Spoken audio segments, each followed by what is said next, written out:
ইরাকের একটি বিখ্যাত শহর হল কুফা।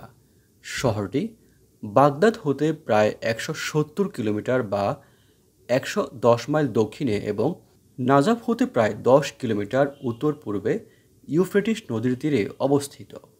২০০৩ সালে শহরটির জনসংখ্যা ছিল প্রায় ১,১০,০০০।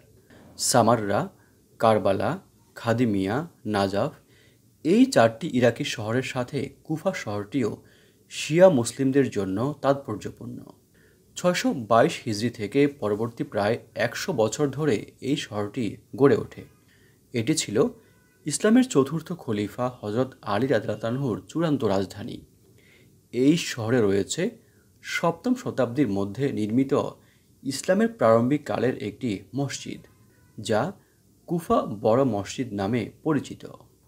মসজিদ আল কুফা বা মসজিদ আল আজম ইরাকের কুফায় অবস্থিত বিশ্বের পুরাতন মসজিদগুলোর মধ্যে একটি।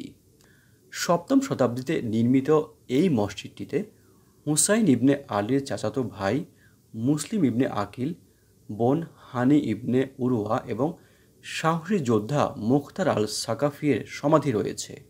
বর্তমানে ভবনটির আয়তন প্রায় ১১,০০০ মিটার। এই মসজিদে রয়েছে ৯টি কক্ষ। মসজিদটির ৪টি মিনার এবং ৫টি গেট রয়েছে। ২০১০ সালে মসজিদটিকে পুনরায় সংস্কার করা হয়।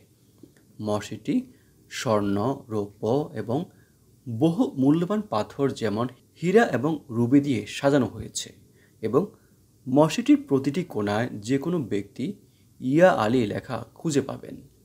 যে কেবলার উপর আলী ইবনে আবু তালিব শহীদ হয়েছিলেন তা সোনার জড়ি দিয়ে তৈরি করা হয়েছে।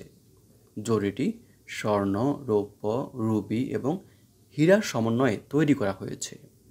মসজিদের অভ্যন্তরীণ অংশটি কোরআনের আয়াত দ্বারা পরিবেষ্টিত করা হয়েছে, যাতে সোনার অক্ষরে আরবি চারুলিপি রয়েছে। কিবলার অংশ মার্বেলের ওপর অশ্রুর গড়নে খোদাই করা হয়েছে। পুরো মসজিদে ব্যবহৃত মার্বেল এবং টাইলস গ্রিস থেকে আমদানি করা হয়েছে। এই টাইলসগুলো মক্কার কাবাতেও ব্যবহার করতে দেখা যায়। এগুলোর বিশেষত্ব হচ্ছে টাইলসগুলো উজ্জ্বল সূর্য রশ্মি এবং গ্রীষ্মের সময়ও ঠান্ডা থাকে। তাছাড়াও বিশেষ ধরনের গালিচা ইরান থেকে আমদানি করা হয়, যা মসজিদের ভেতরে ব্যবহৃত হয়। কুফার এই মসজিদটি অনেক কারণেই পবিত্র স্থান হিসাবে বিবেচিত হয়ে থাকে। যেমন, এটি সেই জায়গা যেখানে হজরত আলী মারাত্মকভাবে মাথায় আঘাতপ্রাপ্ত হন যখন তিনি সেজদারত অবস্থায় ছিলেন। হুসাইন ইবনে আলীর চাচাতো ভাই মুসলিম ইবনে আকিল, তার সাথী হানি ইবনে উরওয়া এবং সাহসী যোদ্ধা আল মুখতারের পবিত্র মাজার শরীফ এখানে অবস্থিত।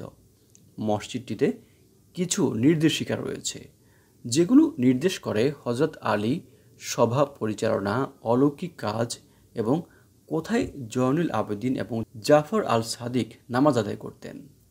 ইসলামিক ঐতিহ্য অনুযায়ী মসজিদটি সেই জায়গা যেখানে হজরত নূহ আলাইহিসসালাম বাস করতেন এবং যেখানে তিনি তার কিস্তি অর্থাৎ বড় নৌকাটি বানিয়েছিলেন। কুফার বড় মসজিদ নিয়ে সাজানো আজকের এই ভিডিওটি এখানেই শেষ হলো। এ ধরনের ভিডিও আরও দেখার জন্য আমাদের এই চ্যানেলটি সাবস্ক্রাইব করার জন্য আপনাদের প্রতি বিশেষভাবে অনুরোধ করছি।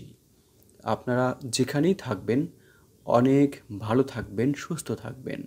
ভিডিওটি দেখার জন্য ধন্যবাদ।